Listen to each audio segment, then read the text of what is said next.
Hello everyone, welcome to Uttam's academy turning point Kadapa.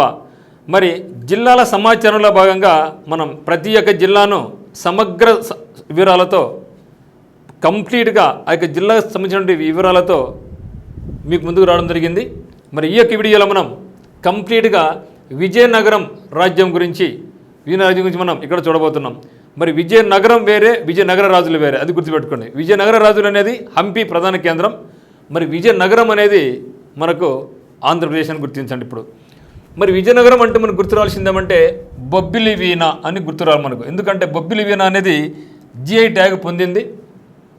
GI tag పొందినటువంటిది Bobbili వీణ. అదే మాదిరి ఇదే జిల్లాలో పైడితల్లి సిరిమానోత్సవం చాలా ఫేమస్. అనేక ఎగ్జామినేషన్స్లో, ముఖ్యంగా హైకోర్టు ఎగ్జామినేషన్కి సంబంధించి అనేక సార్లు ఈ యొక్క బిట్ అయితే అడగడం జరిగిందనమాట. పైడితల్లి సిరిమానోత్సవం గురించి ఏ జిల్లాలో, ఏ దేవుడు, ఎక్కడ, అన్ని రకాల యాంగిల్స్లో ఈ యొక్క పైడితల్లి సిరిమానోత్సవాన్ని గురించి అడగడం జరిగింది. అదే మాదిరిగా మరి బొబ్బిలి యుద్ధం కూడా ఇక్కడే జరిగింది. బొబ్బిలి వీణ మాదిరే బొబ్బిలి యుద్ధం గుర్తుపెట్టుకోగలిగిన మనం. బొబ్బిలి యుద్ధం కూడా ఇక్కడే జరిగింది. బొబ్బిలి యుద్ధం ఎవరికి జరిగింది, మరి బొబ్బిలి యుద్ధంలో ప్రముఖమైన వ్యక్తులు ఎవరున్నారు, ఇవన్నీ కూడా మనం కంప్లీట్ ఇక్కడ చూస్తాం. అదే మాదిరి ఇక్కడ రామతీర్థం మరియు దంతపురి అనేటివి కూడా బౌద్ధ క్షేత్రాలు, ఇవి కూడా చాలా ఇంపార్టెంట్. వీటితో కూడా ఇంకా చాలా ఉన్నాయి. రామతీర్థం అండ్ దంతపురి యొక్క స్థానాల గురించి మనం కంప్లీట్గా నేర్చుకోవాలి. అదే మాదిరిగా భోగాపురం అంటే గ్రీన్ఫీల్డ్ ఎయిర్పోర్ట్ అనేది ఇటీవల కాలంలో ఇక్కడ మనం ఏర్పాటు చేసుకోబోతున్నాం. మరి భోగాపురం ఎయిర్పోర్ట్ అనేది చాలా ఇంపార్టెంట్ కాబట్టి మరి ఇక భోగాపురం ఎయిర్పోర్ట్ ఇదే జిల్లాలో ఉంది. ఎక్కడ, ఎవరు నిర్మిస్తున్నారు, దానికి ఇంపార్టెన్స్ ఏంటివి, కంప్లీట్ డీటెయిల్స్ అన్నీ కూడా మనం ఈ యొక్క విజయనగరం జిల్లాలో ఇక్కడ మనం చూడబోతున్నాం. సో విజయనగరం జిల్లా మరి చూస్తే ఇక్కడ విజయనగరం జిల్లా యొక్క ప్రధాన కేంద్రం కూడా మనకు విజయనగరమే. ఓకే, సో విజయనగరం ప్రధాన కేంద్రంగా విజయనగరం జిల్లా ఏర్పాటు కాబడింది. దీనికి సరిహద్దు జిల్లాలు మనకి ఏమున్నాయంటే విశాఖపట్నం జిల్లా ఉంది, అనకాపల్లి జిల్లా ఉంది, అల్లూరి సీతారామరాజు జిల్లా ఉంది, పార్వతీపురం మన్యం జిల్లా ఉంది, మరియు శ్రీకాకుళం జిల్లాలతో ఇది సరిహద్దులు పంచుకుంటూ ఉందన్నమాట. మరి చూస్తే జిల్లా యొక్క ప్రత్యేకత ఏమంటే దీనికి ముఖ్యంగా జిఐ ట్యాగ్ ఉంది. సో జిఐ ట్యాగ్ ఏదంటే బొబ్బిలి వీణ. సో బొబ్బిలి వీణ అని జిఐ ట్యాగ్ ఇక్కడ ఉంది. మరి ఇదే జిల్లాలో మనకు బొబ్బిలి యుద్ధం కూడా జరిగింది. మరి బొబ్బిలి ఎవరి మీద జరిగిందో కూడా కంప్లీట్ హిస్టరీ కూడా చూస్తాం. తర్వాత భోగాపురం గ్రీన్ఫీల్డ్ అంతర్జాతీయ విమానాశ్రయం కూడా ఇక్కడ ఏర్పాటు కాబోతూ ఉంది. జిఎంఆర్ సంస్థ ఏర్పాటు చేసింది. మరి ట్రైబల్ సెంట్రల్ యూనివర్సిటీ ఇక్కడ ఉంది. ఎందుకంటే మరి ఇక్కడ ట్రైబల్ జిల్లాలు ఉన్నాయి కాబట్టి ఇక్కడ ట్రైబల్ సెంట్రల్ యూనివర్సిటీకి సంబంధించిన యూనివర్సిటీ కూడా ఏర్పాటు కాబోతూ ఉంది. మరి పైడితల్లి సిరిమానోత్సవం, రామతీర్థం టెంపుల్, ఇవన్నీ కూడా ప్రత్యేకంగా చదవాల్సి ఉంటుంది. మరి ఇదే జిల్లాలో ముఖ్యమైన నదులు ఇచ్చినట్టయితే, సో ముఖ్యమైన నదులు చూసినట్టయితే మనకు నాగావళి, ఓకే, సువర్ణముఖి, వేగావతి, గోస్తాని, చంపావతి, గోముఖి అనే నదులు ఇక్కడ చాలా ముఖ్యంగా ఉంటాయి. మరి నాగావళి, సువర్ణముఖి, వేగావతి, గోస్తాని, చంపావతి, గోముఖి. ఇక్కడ చూస్తే ఇక్కడ మ్యాక్సిమం అన్నీ కూడా ముఖ్యం ఉన్నాయి. ఇక్కడ సువర్ణముఖి ఉంది. మరి మనం తిరుపతి జిల్లాలో గురించి చూసినప్పుడు మనకు స్వర్ణముఖి చూడడం జరిగింది. సో స్వర్ణముఖి రివర్, ఇది వచ్చేసి సువర్ణముఖి రివర్. సో స్వర్ణముఖి అనే రివర్ తిరుపతి జిల్లా, శ్రీకాళహస్తి అయినా తిరుపతి అయినా ఈ రెండు కూడా జిల్లాలో స్వర్ణముఖి నది ఒడ్డున ఉన్నాయి. స్వర్ణముఖి నది ఒడ్డున ఉన్నాయి. కానీ ఇది వచ్చేసి ఇది సువర్ణముఖి. సో అది వేరే, ఈ నది వేరే మీరు భావించండి. సో మరి నాగావళి నది చూస్తే ఒకసారి నాగావళి గురించి చూస్తే నాగావళి నది లాంగుల్యా నది అని కూడా దీన్ని. సో లాంగుల్యా నది అని కూడా పిలువబడే ఈ యొక్క నాగావళి ఈ జిల్లాలో ప్రధాన నది. అంటే నాగావళి అనే నదికి మరొక పేరు ఏమంటే లాంగుల్యా నది. ఓకే, సో నాగావళి నదికి మరొక పేరు ఏమంటే లాంగుల్యా నది. ఇది నాగావళి ఒడిశా రాష్ట్రంలోని రాయగడ తాలూకాలోని నిటారుగా ఉన్న కొండలలో పుడుతుంది. ఇది ఏది నాగావళి. సో నాగావళి అనేది ఎక్కడ పుడుతుంది, ఆంధ్రప్రదేశ్లో పుట్టడం లేదు. ఇది పుట్టేది ఒడిశా రాష్ట్రంలో పుడుతుంది. సో ఒడిశా రాష్ట్రంలోని రాయగడ తాలూకాలో పుడుతుంది, కొండలో పుడుతుంది అనమాట. అక్కడి నుంచి కొమరాడ మండలంలో జిల్లాలోకి ప్రవేశిస్తుంది. అంటే ఈ యొక్క విజయనగరం జిల్లాలోకి ఎక్కడ ప్రవేశిస్తుంది అంటే కొమరాడ మండలంలో ప్రవేశిస్తుంది అనమాట. ఇది చివరకు శ్రీకాకుళం సమీపంలోని మోపుజ్ బందర్ వద్ద బంగాళాఖాతంలో కలుస్తుంది. ఓకే, సో నాగావళి అనేది ఒడిశాలో పుడుతుంది. ఒడిశా నుంచి విజయనగరం జిల్లాలో ప్రవేశిస్తుంది. విజయనగరం జిల్లాలో కొమరాడ మండలంలో, అక్కడి నుంచి శ్రీకాకుళంకి వెళ్ళేసి శ్రీకాకుళం నుంచి బే ఆఫ్ బెంగాల్కి అది వెళ్ళిపోద్ది అనమాట. మొత్తం పొడవు 200 కిలోమీటర్లు మాత్రమే. దీనికి పొడవు నాగావళి నది యొక్క లెంత్ ఎంత అంటే 200 కిలోమీటర్స్. దీని ప్రధాన ఉపనదులు వేగావతి, దేనికి నాగలి ప్రధాన ఉపనది చేసి మనకు Vegavathi. Okay, so Vegavathi, Suvarnamukhi, okay Suvarnamukhi, Janjhavathi మరియు ఒట్టిగడ్డ. నెక్స్ట్ చూస్తే మనకు గోస్తాని రివర్, ఇక్కడ గోస్తాని చూద్దాం. ఎందుకంటే ఈ సువర్ణముఖి అయినా వేగావతి అయినా ఈ రెండు కూడా నాగలి ఉపనదులు. నెక్స్ట్ గోస్తాని చూద్దాం, ఇది కూడా చాలా ప్రాముఖ్యమైనటువంటిది. ఈ నది ప్రసిద్ధ బొర్రా గుహలలో చూసింది. మనం చూసాం ఆల్రెడీగా అల్లూరి సీతారామరాజు జిల్లాలో చూసినాం. సో అల్లూరి సీతారామరాజు జిల్లాలో Borra caves. So Borra caves ఎక్కడ పుట్టినాయి, ఎక్కడున్నాయి? దానికి ప్రధానమే Gosthani river. So Gosthani రివర్ని base చేసుకొని ఈ యొక్క బొర్రా గుహలు ఏర్పడుకోవడం జరిగింది. సో బొర్రా గుహల నుండి కొన్ని కిలోమీటర్ల దూరంలో ఉన్న శృంగవరపు కోటలోని అనంతగిరి అటవీ ప్రాంతంలో ఉద్భవించి జామి మండలం గుండా వెళ్ళిన తర్వాత ఇది విశాఖపట్నం జిల్లాలోకి ప్రవేశిస్తుంది. అంటే గోస్త్ అనేది పుట్టేది ఆంధ్రప్రదేశ్లోని అల్లూరి సీతారామరాజు జిల్లా పుడుతుంది. ఆ తర్వాత ఏం చేస్తుంది, విశాఖపట్నంలోకి ఎంటర్ అవుతుందన్నమాట. స్థానిక సాంప్రదాయం ప్రకారం గుహలలో లోతుగా ఒక శివలింగం ఉంది, దానిపైన ఒక ఆవు విగ్రహం ఉంది. మరి యొక్క ఆవు పొదుగు నుండి నీరు వచ్చి శివలింగంపై పడి నది రూపంలో కిందకు ప్రవహిస్తుంది. అందుకని ఈ నదిని ఆవు పొదుగు నుండి ప్రారంభమైంది కాబట్టి దీనికి గోస్తని అంటారు. గోవు నుంచి గోస్తని రివర్ అంటారు. నెక్స్ట్ వచ్చేసి ముఖ్యమైనది సువర్ణముఖి నది. స్వర్ణముఖి వేరే ఓకే. సువర్ణముఖి అనేది మనకు ప్రధానంగా విజయనగరం జిల్లాలో ఉంది. స్వర్ణముఖి అనేది ఇది శ్రీకాళహస్తి, తిరుపతి ఈ రెండు పట్టణాలు కూడా స్వర్ణముఖి నది ఒడ్డున ఉన్నాయి. మరి ఇక సువర్ణముఖి నది సాలూరు కొండల్లో జన్మించి తూర్పు దిశగా ప్రవహించి చివరకు శ్రీకాకుళం జిల్లాలోని పాలకొండ మండలంలో నాగవలి నదిలో కలుస్తుంది. అంటే నాగవలికి ఇది ఉపనది. ఇది ఎక్కువగా బొబ్బిలి ప్రాంతంలో ప్రవహిస్తుంది. బొబ్బిలి ఎక్కడుంది? విజయనగరం జిల్లాలో ఉంది. బొబ్బిలి అనేది విజయనగరం జిల్లాలో ఉందన్నమాట. మరి ఈ యొక్క జిల్లా యొక్క ప్రత్యేకత ఏమంటే బొబ్బిలి వీణ, బొబ్బిలి యుద్ధం. సో బొబ్బిలి వీణ, దీన్నే మనం సరస్వతి వీణ అని కూడా అంటారు.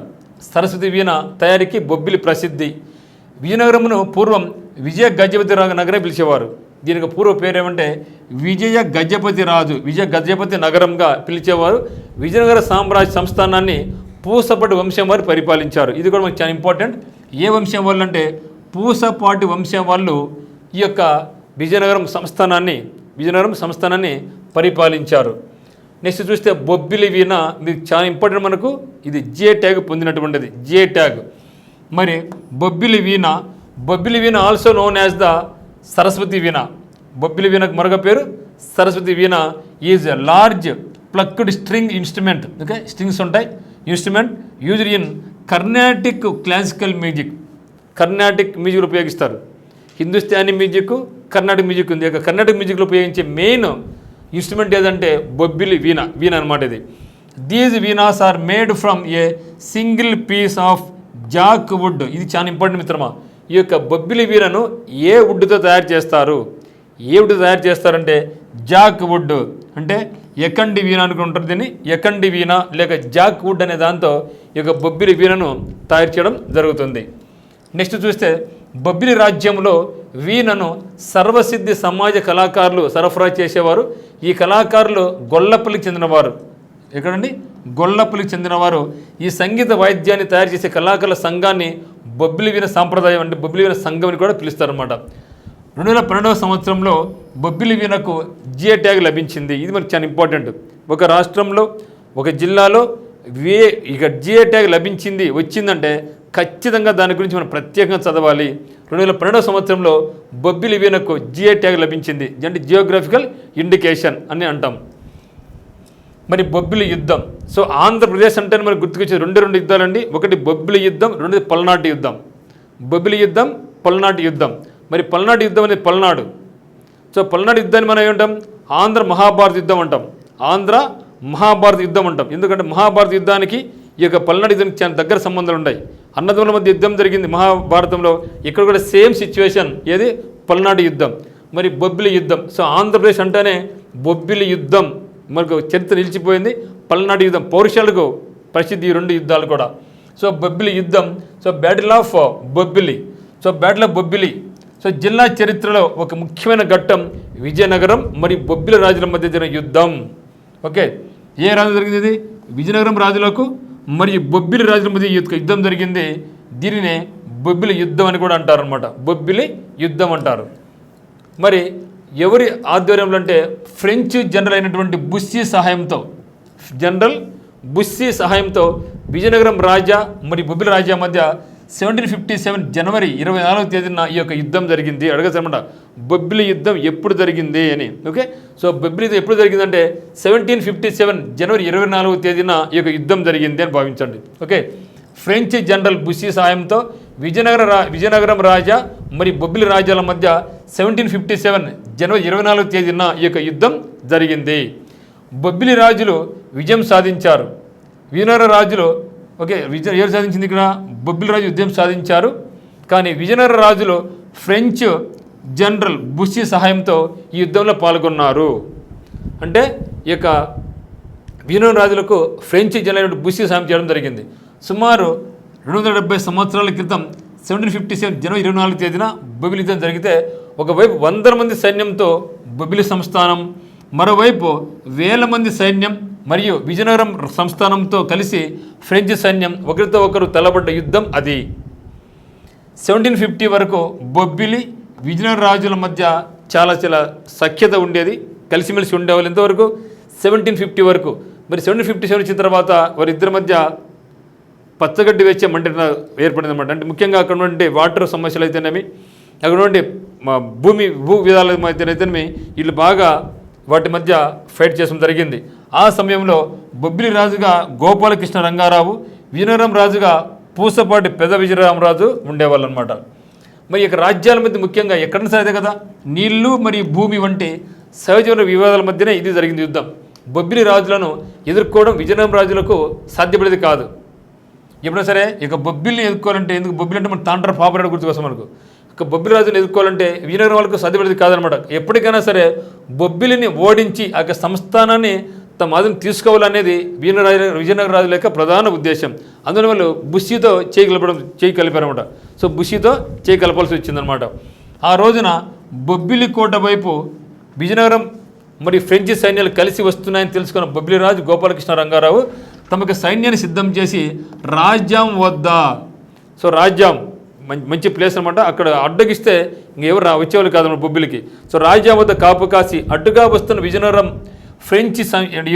విజయనగరం మరియు ఫ్రెంచ్ సంయుక్త సైన్యాన్ని ఎదుర్కొనేందుకు బొబ్బిలి సైన్యాధ్యక్షుడు అయినటువంటి తన రాజు బావమరిది అయినటువంటి తాండ్ర పాపారాయుడు. సో ఇది హిస్టరీలో చాలా ఫేమస్ వ్యక్తి. తాండ్ర పాపారాయుడు అంటేనే గజేంద్ర వనకాల్సింది. అటువంటి గొప్ప పౌరుషవంతుడు, మరి ఈయన సేనాధిపతి కూడా విజయనగరం రాజులకు. సో బొబ్బిలి శత్రు సైన్యాలు రాజ్యం మీద కాకుండా అడవి మార్గం ద్వారా వచ్చి బొబ్బిలి కోటను స్వాధీనం చేసుకున్నారన్నమాట. అంటే దొంగదారిలో వచ్చారన్నమాట. అంటే తాండ్ర పాపారాయుడు ఎదుర్కోలేక అక్కడ ఉన్నాడని తెలిసి వాళ్ళు దొంగ రూట్లో రావడం జరిగిందనమాట. తర్వాత ఫిరంగులతో కోటను పూర్తిగా ధ్వంసం చేసి లోపలికి ప్రవేశించేలోగా తమ సంస్థానపు స్త్రీలు, పిల్లలు శత్రువు చేతి చిక్కకుండా అవమానపాలు కాకుండా భావించి మందుగుండు పేల్చుకొని అందరూ మరణించారన్నమాట. చూసారా? అంటే ఎట్లు వాళ్ళు ఈ యొక్క కోటను వశపరుచుకుంటే అక్కడ ఉన్నటువంటి స్త్రీల పిల్లలకు భంగం కలుగుతుంది అనేసి మొత్తం అక్కడ మందుగుండు ఉంటే మందుగుండు నిలబడేసి మొత్తం అందరూ పేల్చుకోవడం జరిగిందనమాట. మరి బొబ్బిలి రాజు కూడా ఏం చేశాడంటే తన కుమారుడిని కూడా చంపమని తన గురువుని ఆదేశించాడనమాట. అంటే కుమారుడు చంపుకోలేడు కదా, అందులో తన గురువుకి చెప్తాను అనమాట, నా గురువుని చంపేసేయంగా అనేసి. కానీ ఆ గురువు ఆ పని చేరకపోయినమాట. రంగారావు కుమారుడు ఒక్కడే, ఆ తర్వాత మిగిలిన కూడా ఒక్కడే మిగిలినమాట. అంటే గురువుని ఆజ్ఞాపిస్తే గురువు చంపుకోకుండా ఆ యొక్క వదిలేశాడనమాట. కానీ చివరికి మిగిలింది కూడా ఆ ఒక్కడే మిగిలాడనమాట. ఆ తర్వాత ఏమిటంటే ఇది అటువంటి గొప్ప యుద్ధం అది. సో ఈ యొక్క యుద్ధం గురించి చెప్పినప్పుడు ఖచ్చితంగా నేర్చుకోవాల్సిందంటే తాండ్ర పాపారాయుడు గురించి నేర్చుకోవాలి. ఎందుకంటే పరాక్రమవంతుడు తాండ్ర పాపారాయుడు ఉన్నాడంటే ఏ ఒడైనా సరే ఈవెన్ బ్రిటిష్ సైన్యం కూడా గదితే వణికిలాడేదనమాట. సో బొబ్బిలి రాజు గోపాలకృష్ణ రంగారావు భార్య రాణి మల్లమ్మ సోదరుడే తాండ్ర పాపారాయుడు అనమాట. అంటే బావమరిది అవుతాడు. ఈయనది రాజ్యం. సో తాండ్ర పాపారాయుడు యొక్క ఊరు ఏదంటే రాజ్యం. బొబ్బిలి కోట నాశనం చేసిన విషయం తెలుసుకున్న తర్వాత దానికి కారణమైనటువంటి వారి పగ తీర్చుకుంటానని పాపారాయుడు శబ్దం చేసినాడు. ఎందుకంటే మన ఆవిడ రాజ్యంకి వచ్చి అంటే వాళ్ళు రాకోకుండా అక్కడ అడ్డగించాలని చూశాడు. కానీ వాళ్ళు రాజ్యం రాకుండా దొంగదారులు వచ్చేసి విజయనగర ఆ యొక్క సామ్రాజ్య బొబ్బిల సామ్రాజ్యాన్ని నాశనం చేసినారనమాట. కోట పూర్తిగా ధ్వంసం చేసినారు. ఈ విషయం తెలిసిన తర్వాత తెలిసింది తాండ్రపాపరెడ్డికి అప్పుడే శబ్దం చేసినాడు, ఎట్లయినా సరే మా సామ్రాజ్యాన్ని కుప్ప కూల్చినారో వాళ్ళు చంపకుండా వదిలిపెట్టాను అనేసి శబ్దం చేసినటువంటి గొప్ప పరాక్రమవంతుడు తాండ్రపాపరాయుడు. మరి ఏమైందంటే యుద్ధం ముగిసిన 3వ రాత్రి తాండ్రపాపరాయుడు తన సైన్యం కళ్ళు కప్పి విజయరామరాజు శిబిరం ప్రవేశించి తన బాధ్యత విజయరామరాజు చంపి తర్వాత తనకు తాను పొడుచుకుని మరణించాడు అనమాట. చూసారా, అంటే బుస్సీతో చేతులు కలిపాడు వీడు. ఎవరు? విజయరామరాజు. తెలుసుకున్నాడు. 3వ రోజు వెళ్ళి తనకి శిబిరానికి ప్రవేశించి ఆ యొక్క విజయరామరాజును పొడిసి చంపేసి నిర్ధారించిన తర్వాత తను కూడా చనిపోయినాడు అన్నమాట. పొడుచుని చచ్చిపోతాడు. అప్పటికే ఫ్రెంచ్ వాడు బుష్ ఏం చేశాడు, తాండ్రపాపరాయుడు వస్తాను తెలిసి అతను పారిపోయాడు అనమాట. వచ్చిన కూడా చంపేసనేసి అతను పారిపోయినాడు. అక్కడ ఉన్నటువంటి విజయరామరాజును మాత్రం పొడిచి చంపేసి చివరికి తాండ్రపాపరాయుడు తను పొడుచుకొని చనిపోవడం జరిగింది. అటువంటి గొప్ప పరాక్రమవంతుడే తాండ్రపాపరాయుడు. అనంతర కాలంలో బొబ్బిలి యుద్ధంలో మిగిలిన బొబ్బిలి రాజుగాకు ఒకడు మిగిలాడు కదంగా. సో అప్పుడు బుష్ ఏం చేశాడంటే ఇతను పరాక్రమవంతుడు కాబట్టి ఇటువంటి గొప్ప వాళ్ళు కాబట్టి అనేసి మిగిలినటువంటి ఆ యొక్క ఒక్క వ్యక్తికి పట్టాభిషేకం చేయడం జరుగుతుందన్నమాట.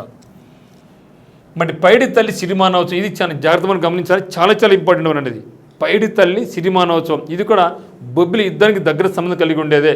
సో పైడి తల్లి సిరిమానోత్సవం ఇది ముఖ్యంగా ఉత్తరాంధ్ర ప్రజల ఆరాధ్య దైవం. ఉత్తరాంధ్ర ప్రజల ఆరాధ్య దైవం పైడి తల్లి సిరిమాన ఉత్సవాలు ఎక్కడ జరుగుతాయంటే విజయనగరం జరుగుతాయి. దాదాపు 260 సంవత్సరాల 260 ఏళ్ళ చరిత్ర కలిగిన ఈ యొక్క ఉత్సవం నెల రోజుల పాటు జరుగుతుంది. ఎప్పుడు జరుగుతుందంటే ఇది ముఖ్యంగా అశ్వయుజ మాసంలో. ఇది కూడా ఇంపార్టెంట్ మిత్రమా. అశ్వయుజ మాసంలో విజయదశమి మరుసటి రోజు సోమవారం తోలెల్ల ఉత్సవంను, మంగళవారం వచ్చేసి సిరిమానోత్సవం జరుగుతుంది. ఏం చెప్తున్నాడు?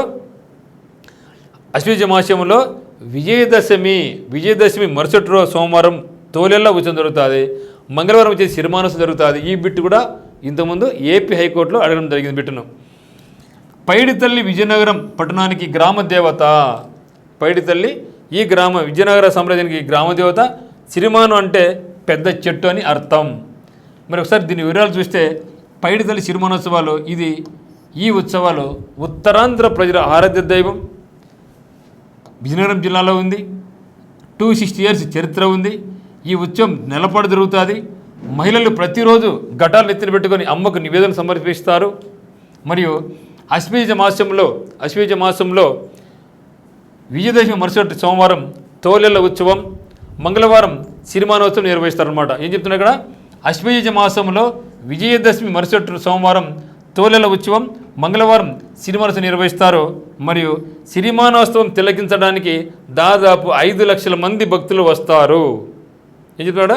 సిరిమానోత్సవం తిలకించడానికి దాదాపు 5 లక్షల మంది భక్తులు ఇక్కడకు వస్తారనమాట. చూస్తే ఇక్కడ సిరిమాను 55 అడుగుల నుండి 60 అడుగుల పొడవు ఉంటుంది. ఏం చెప్తున్నా ఇక్కడ? సిరిమాను 55 అడుగుల ఎత్తు నుండి 60 అడుగుల ఎత్తు పొడవు ఉంటుంది. దాని చివరి భాగంలో ఇరుసు బిగించి పీటను ఏర్పాటు చేస్తారు. ఆ పీటపై ఆలయ ప్రధాన పూజారి కూర్చుంటాడు. మరి ఇక్కడ చండీయగం పూర్ణాహుతులతో పైడి తల్లి అమ్మవారు జాతర ముగుస్తుంది. ఇది దీని యొక్క నేపథ్యం. సో కంపల్సరీ నేర్చుకోవాల్సింది ఏమంటే ఈ యొక్క తాండ్రపాపరాయుడు బొబ్బిలితో ఎప్పుడు జరిగింది, ఫ్రెంచ్ సైన్యానికి అధ్యక్ష ఎవరు వహించినారు, ఎవరే కలుసుకున్నారు, రాజ్యం ఎక్కడుంది, తాండ్రపాపరాయుడు ఎవరు, తర్వాత పైడి తల్లి సిరిమానోత్సవం అంటే ఏమి, పైడి తల్లి అంటే ఏమి, ఒక పెద్ద చెట్టు, ఏ జిల్లాలో ఎన్ని చరిత్ర ఉంది, ఇవన్నీ కూడా మనం ఇక్కడ నేర్చుకోవాల్సి ఉంటుంది.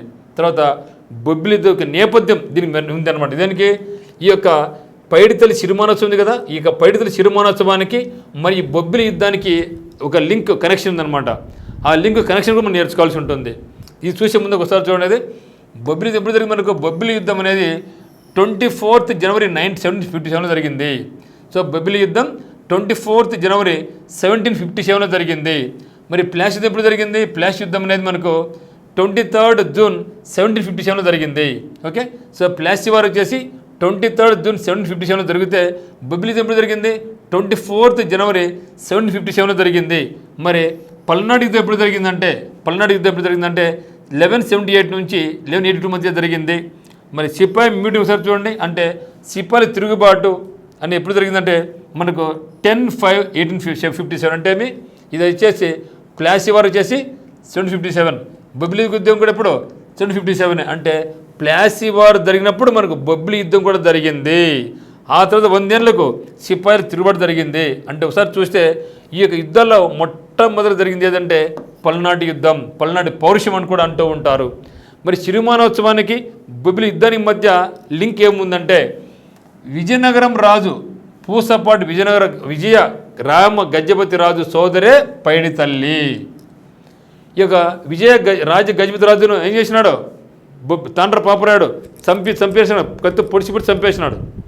అప్పుడు ఎవరు మళ్ళీ పైడి తల్లి విజయనగరం రాజు అనేటువంటి పూసపాటి విజయరామరాజు గజపతి రాజు సోదరి పైడి తల్లి అన్నమాట. సో బొబ్బిలి సంస్థానంతో యుద్ధానికి వెళ్ళవద్దని, ఎందుకంటే తాండ్ర పాపరాడు ఉన్నాడు డేంజర్ అని, కానీ దయచేసి యుద్ధానికి వెళ్ళవద్దని, ఎందుకు తన మనసు కీడు శంకిస్తూ ఉందని సోదరిని వారించిందట. అయినా యుద్ధం ఆగలేదు. 1757 జనవరి 23వ తేదీన బొబ్బిలి యుద్ధంలో తాండ్ర పాపరాయుడు చేతిలో తన అన్న వీరమరణం పొందినాడని తెలిసిన పైడి తల్లి విజయనగరం పెద్ద చెరువులో ఆత్మార్పణ చేసుకుంది. చూసారా, అంటే యుద్ధం ఈ యొక్క విజయనగర రాజులు ఏం చేశారు, ఫ్రెంచ్ సైన్యం బుషితో చేతులు కలిపినారు. ఎట్లా సరే బొబ్బిలి మీద విజయం సాధన చూసినారు. అప్పుడు ఈ యొక్క పైడి తల్లి చెప్పిందంట తన అన్నకు, దయచేసి వెళ్ళొద్దు, ఇక్కడ తాండ్ర పాపరాడు ఉన్నాడు, నా మనసు కీడు శంకిస్తూ ఉంది అని. అయినా కూడా ఎందుకు వెళ్ళాడు యుద్ధానికి. యుద్ధం గెలిచినారు కానీ తర్వాత తాండ్ర పాపరాడు తన అన్న చంపి పడేసినాడు. తర్వాత ఏం చేసిందమ్మా, పైడి తల్లి ఏం చేసిందంటే ఆ మాట తన అన్న చనిపోయి తెలిసి పెద్ద చెరువులో ఆత్మార్పణ చేసుకుంది. సేవకుడైన తన పతివాడ అప్పల నాయుడికి కలలో కనిపించి ఆమె చెప్పిన ప్రకారం ఆ చెరువులో జాలలతో వెతికిస్తే విగ్రహం దొరికింది. అక్కడే గుడి కట్టించి ప్రతిష్ఠించారు అని మనకు ఇది చెబుతారనమాట. తర్వాత రామతీర్థం, ఇది చాలా ఫేమస్ టెంపుల్. రామతీర్థం చాలా ఫేమస్ అనమాట. రామతీర్థం ఇది ప్రాచీన బౌద్ధ జైన మత కేంద్రం. ఓకే, సో రామతీర్థం అనేది మనకు ప్రాచీన బౌద్ధ జైన మత కేంద్రం. ఓకే, మరి ఈ యొక్క ఆలయం ఆలయం 3వ శతాబ్దానికి చెందింది. ఈ ఆలయం 3వ శతాబ్దానికి చెందింది. ఇది బావికొండ కొండలపై ఉంది. భాస్కర సరస్సు మరియు నీలాచలం కొండల మధ్య ఉన్న కొండ కింద చంపానది ప్రవహిస్తుంది. ఈ ఆలయంలోని విగ్రహాలను పాండవులు 12 సంవత్సరాల వనవాస కాలంలో ప్రతిష్ఠించారని నమ్ముతారన్నమాట. ఓకే, రామతీర్థం చాలా సమయం వార్తలు కూడా వస్తూ ఉంటుందన్నమాట. ప్రాచీనమైనటువంటి బౌద్ధ జైన మత కేంద్రంగా వెల్లసిల్లింది. ఒకప్పుడు ఈ ఆలయం 3వ శతాబ్దం చెందింది. ఇవి కొండలపై ఉంది. భాస్కర సరస్సు మరియు నీలాచలం కొండల మధ్య ఉన్న కొండ కింద చంపాని ప్రవహిస్తుంటుంది. ఈ ఆలయంలోని విగ్రహాలను పాండవులు వనవాసం చేసిన 12 years అప్పుడు ఇక్కడికి వచ్చారని చెప్తారనమాట.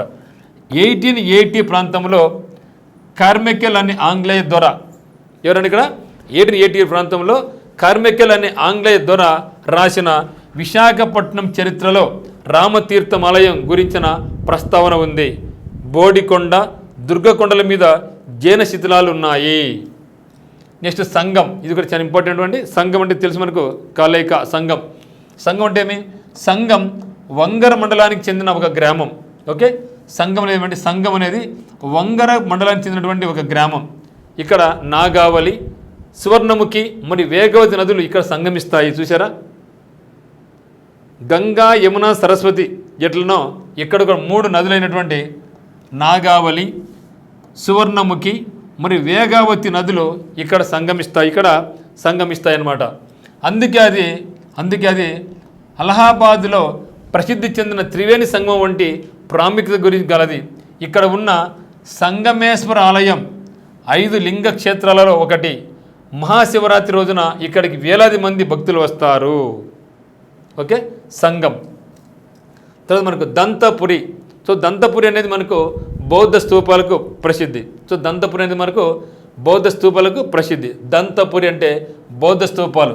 మరి దంతపురి ఆముదాల వలస సమీపంలోని చారిత్రక ప్రదేశం. ఇక్కడ పురాతన బౌద్ధ స్తూపం ఉంది. ఇది మనకి చాలా ఇంపార్టెంట్ మిత్రమా. దంతపురి ఎక్కడైనా సరే బౌద్ధ స్తూపాలు వచ్చినాయంటే మనం ఖచ్చితంగా ఒకటి మనం నేర్చుకోవాలా. దంతపురి ఆముదాల వలస సమీపంలోని చారిత్రక ప్రదేశం. ఇక్కడ పురాతన బౌద్ధ స్తూపం ఉంది. ఇది బుద్ధ జ్ఞానదంతపురిగా పిలువబడుతుంది. పురాతత్వ శాస్త్రవేత్తలు ఇక్కడ ఇటుకలు, కుండలు, టెర్రాకోడ పాత్రలు, గాజులు, రాతి, ఇనుప వస్తువులను కనుగొన్నారు. క్రీస్తుపూర్వం 261లో కళింగ యుద్ధం తర్వాత ఇక ప్రాంతం బౌద్ధ ప్రదేశం మారింది. ఓకే, కళింగ యుద్ధం ఎప్పుడు జరిగింది మనకు? క్రీస్తుపూర్వం 261లో జరిగింది కళింగ యుద్ధం. ఓకే, దంతపురి ఆముదాల వలస సమీపంలోని చారిత్రక ప్రదేశం.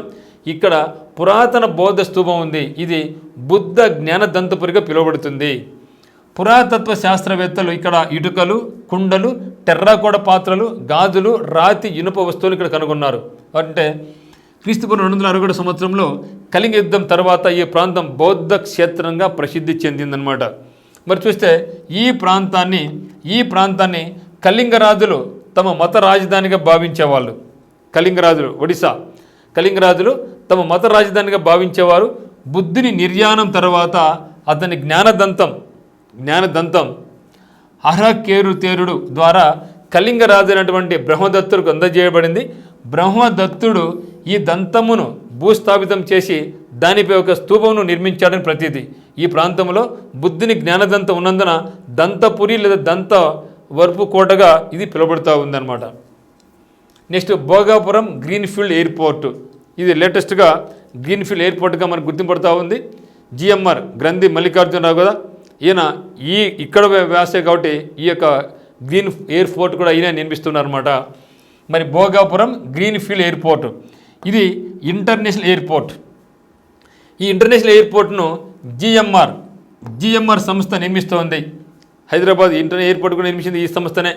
ఈ విమానాశ్రయానికి అల్లూరి సీతారామరాజుని పేరు పెట్టడం జరిగింది. మరి కర్నూలు ఉంది, మనకు కర్నూలు ఎయిర్పోర్ట్కి ఏం పెట్టాం మనం?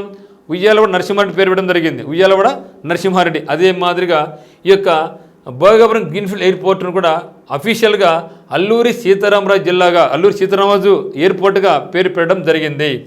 ఉత్తరాంధ్రలోని అన్ని జిల్లాలను అనుసంధానిస్తూ రోడ్డు వ్యవస్థను ఇక్కడ ఏర్పాటు చేశారు. ఓకే, నెక్స్ట్ జిఎంఆర్ సంస్థ అధిపతి గ్రంథి మల్లికార్జునరావు స్వస్థలం విజయనగరమే కావడం గమనార్హం. ఓకే మిత్రం, అది దర్శవాల్. సో ఇది మనకు జిల్లాల సమాచారంలో భాగంగా మనకు ఉన్నటువంటిది.